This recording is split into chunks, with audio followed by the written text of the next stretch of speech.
는 이제 감정적 마음이라고 하거든요. 이거는 지금 선생님께서 느끼시는 것처럼 기쁨, 뭐 분노나 슬픔이나 아니면 여러 가지 감정들이 나의 생각과 행동을 결정하는 상태를 말하고요. 다른 하나는 이성적인 마음인데 이거는 이성과 논리가 나의 행동을 결정하는 마음 상태를 얘기를 해요. 그리고 사실 이제 이 두 가지를 그냥 조화롭게 아우르는 지혜로운 마음이 있다라고 저희는 보거든요. 근데 우리는 누구나 다 지혜로운 마음이 있어요. 그래서 이 기법을 통해서 선생님께서 좀 더 지혜로운 결정을 내리도록 한번 도움을 드려보고자 해요. 네, 좋아요. 네. 그러면 한번 눈을 감아 보셔도 되고요. 아니면 뭐 불편하시면 뜨셔도 되고, 일단은 선생님의 감정적 마음에 한번 귀를 기울여 볼게요. 그래서 감정적 마음은 지금 이 순간에 선생님이 느끼는 감정이 선생님한테 거는 말입니다. 혹시 뭐 감정적 마음이 지금 선생님한테 뭐라고 얘기를 하고 있나요? 한번 좀 말로 표현하실 수 있으실까요?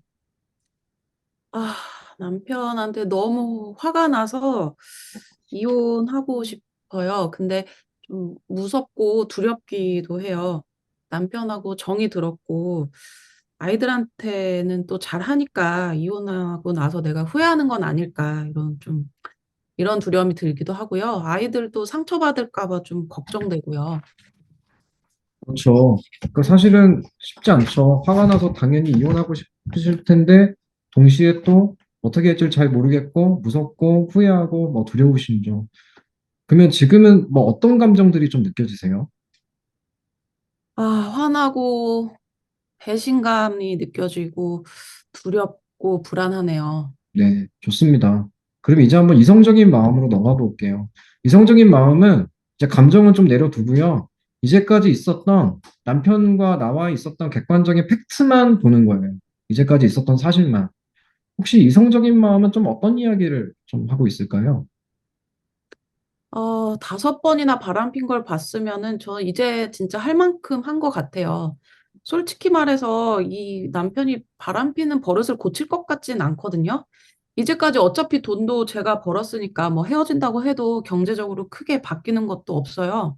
애들도 이제 좀 컸고 큰애도 뭐 상황 알 만큼 알아서 저보고 이혼하라고 막 할 때도 있어요. 그런데 남편이 또 제 돈을 빌려간 게 있어 가지고 이혼하면 그 못 받을까 봐 좀 그렇긴 한데 좀 뭐 식구들한테 알리는 것도 좀 꺼려지기도 하고 그렇네요. 네, 네, 그렇죠. 네. 근데 사실 지혜로운 마음 기법이 뭐 제가 선생님한테 대신 이혼하세요, 마세요, 이걸 결정하는 건 아니거든요. 그냥 선생님의 내면에 분명 이 두 가지를 아우르는 지혜로운 마음이 있을 텐데 조금 더 선생님께서 이 마음을 통해서 좀 더 조금이라도 나은 결정을 하는 거를 도움을 드리려는 거고요. 솔직히 지금 당장 결정 안 하셔도 돼요. 근데 한번 지혜로운 마음에 한번 귀를 한번 기울여 볼게요. 한번 천천히 한번 호흡을 하시면서 한번 지혜로운 마음이 선생님한테 말을 걸 때까지 한번 기다려 보세요. 혹시 지혜로운 마음이 좀 당신에게 어떤 이야기를 하는지를, 그리고 어떤 생각이 드시는지를 한번 그냥 한번 바라보세요. 선생님, 근데 제가 이게 집중이 잘 되지가 않아요. 감정이 이게 너무 화가 나 가지고 이게 잘 조절이 안 되는 것 같아요. 네, 그렇죠. 사실은 뭐 이게 감정 조절이 쉽지는 않습니다. 그러면 한번 숨을 천천히 들이쉬면서 그냥 작게 지혜로운 이렇게 한번 말을 해보시고요. 천천히 내쉬면서 뭐 마음이라고 한번 말을 해보세요. 네, 시간이 많으니까 그냥 한번 해보시고요. 그리고 오늘 결론 안 내리셔도 좋아요. 괜찮아요. 한번 그렇게 한번 해보시겠어요? 네. 네. 자, 그러면 해보셨다면 지혜로운 마음이 당신에게 혹시 뭐 선생님한테 어떤 말을 좀 하고 있을까요? 지혜로운 마음이 어떤 건지 잘은 모르겠지만 남편이 기다린다고 해서 바뀔 것 같진 않아요. 저는 이혼하는 게 두려워서 이제까지 그냥 모른 척한 것 같아요. 돈보다도 애들이 상처받을까 봐 두려웠거든요.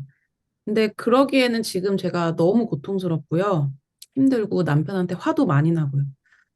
더 이상 이렇게 살 수는 없을 것 같아요. 네, 좋습니다. 그러니까 어쨌든 남편이 뭐 이제까지 열심히 했는데 뭐 별로 바뀔 것 같지가 않고, 그리고 사실 나도 이제까지 너무 이혼하는 게 두려워서 모른 척한 것도 있었고, 다만 이제는 더 이상 참기에는 내가 너무 상처받았다, 뭐 이런 말씀이신 거죠? 네, 네, 그러니까요. 네. 그러면은, 네. 그래서 어떻게 좀 하시면 좋을까요? 일단은 이번 주에 친정 언니부터 만나서 제 상황에 대해서 좀 얘기를 해보려고요. 언니는 그래도 제 사정을 좀 알거든요. 그러니까 분명히 저한테 좀 힘을 줄 수 있을 것 같아요.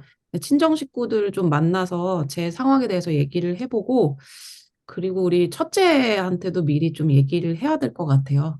숨긴다고 해서 숨겨질 수 있는 것도 아닌 것 같고, 애들하고도 미리 좀 얘기를 해놔야 애들이 어떻게 느끼는지도 제가 알 수 있으니까요.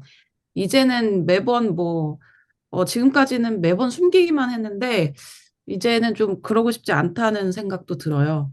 이혼은 여전히 좀 고민되긴 하는데, 일단은 이렇게 하면 제가 좀 더 좋은 결정을 잘 할 수 있을 것 같아요. 이렇게 생각을 하고 나니까 마음이 좀 편해지네요. 아, 네, 그렇습니다. 훌륭하십니다. 대충 뭐 이렇게 좀 해보면은 어떨까 싶습니다. 그래서 보통 DBT에서 이제 마인드풀리스를 얘기할 때 크게 왓스킬과 하우스킬을 얘기하거든요.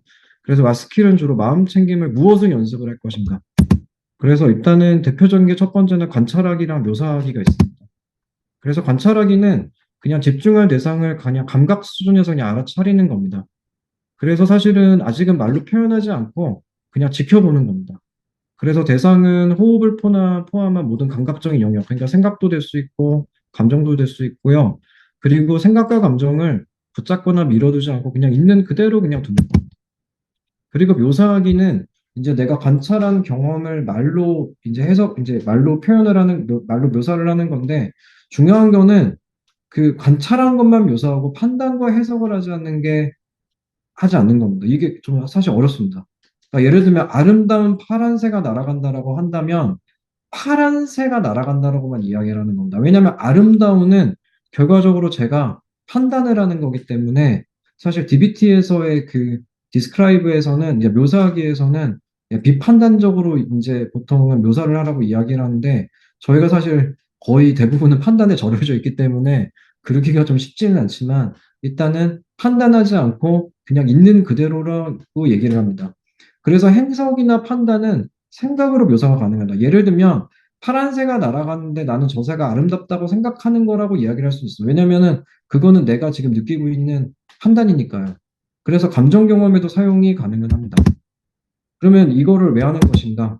일단 첫 번째는 어쨌든 마인드풀리스의 목적이 현재 순간을 의도적으로 비판단적으로 바라보는 거기 때문에 일단 주의를 지금의 현재 순간에 고정하는 데 도움이 됩니다. 그래서 보통 저희가 이제 내담자들도 그렇고 저도 그렇고 대체적으로 저희가 마음이 괴로운 이유는 어쩔 수 없는 과거에 집착을 하든지 아니면 오지 않는 미래에 미리 땡겨서 걱정을 하는 거거든요. 그러면 결과적으로 저희가 그 배회하는 마음을 현재에 고정을 시켜야 되는데 그 고정을 시키는 데 있어가지고 지금 느껴지고 있는 그 감각을 관찰하고 묘사하는 게 도움이 될 것으로 보여집니다. 도움이 됩니다. 그래서 중요한 거는 산만함을 없앤다는 게 아니고요. 내가 산만함에 짓는 것을 알아차리고 다시 돌아오는 게 중요합니다. 그래서 뭐 명상이나 마음 챙김을 한다고 해서 기분이 좋아지는 게 아니고요. 그거에 대한 목표는 내가 있는 그대로 지금의 상태를 그대로 정확히 알아차리고 다시 내가 원래 하고자 하는 대로 돌아오는 게 목적이 있습니다. 그래서 아까 뭐 내담자분들이 뭐 생각이 안 나야 되는데 생각이 난다라는 게 아니고 생각이 나는 거는 당연한 거고 다만 생각이 나는 거를 알아차리고 내가 원래 지금 집중하고 있는 걸로 돌아오는 거를 강조를 많이 합니다. 그래서 언제 하는 게 적당할까라고 하면은 당연히 언제든지 하면 되고요. 그래서 마음 챙김에 대한 연구에서도 관찰하기랑 묘사는 핵심 기술로서 작용을 합니다. 왜냐하면 이게 되지 않으면 처음 시작이 안 되기 때문에. 그리고 고통스러운 순간에서도 어쨌든 내가 생각하고 있는 생각과 현실을 구분하는 데도 도움이 되고, 근데 언제 사용하는 게 적절하지 않을까? 당장 위험할 때. 그러니까 지금 불이 났었을 때, 아, 내가 지금 불이 났구나. 네, 이게 할 시간이 없겠죠. 그거 외에는 뭐 아무 때나 하면 됩니다. 그래서 관찰하기 연습은 일단 관찰하기를 연습하기 위해서 여러 감각 중에 하나를 골라 집중을 하고 그냥 알아차립니다. 그래서 오감을 사용하면 될 것 같고요. 그리고 현재 순간에 떠오르는 것에 대해서 집중을 하고, 그 다음에 산만해지면 다시 그거를 알아차리고 부드럽게, 그러니까 그거에 대해서 자책하거나 비난하지 말고, 그냥 부드럽게, 그냥 다시 내가 주의를 지금 느끼고 있는 감각으로 다시 되돌아오는 연습을 합니다. 묘사하기는 결과적으로 내가 관찰한 경험을 말로 표현한 거고요. 다만 관찰한 사실을 사실